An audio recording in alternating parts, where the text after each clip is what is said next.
Quel crédit donner aux dernières déclarations cette nuit de Donald Trump sur le Proche-Orient? Nous sommes assez proches d'avoir un accord sur Gaza et peut-être même la paix, a estimé le président américain. Il s'est entretenu hier avec Benyamin Netanyahou, quelques jours après la reconnaissance par la France de l'État de Palestine, et alors que le Premier ministre israélien doit s'exprimer aujourd'hui devant les Nations Unies à New York. Bonjour Antoine Hollard.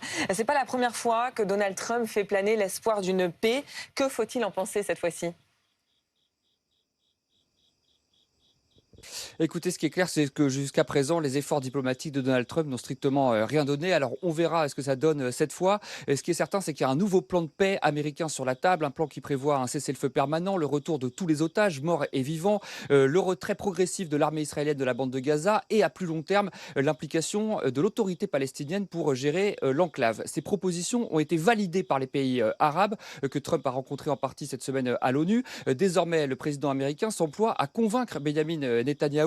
Ce qui est très intéressant, c'est que pour la première fois hier, Trump a fixé une ligne rouge au Premier ministre israélien.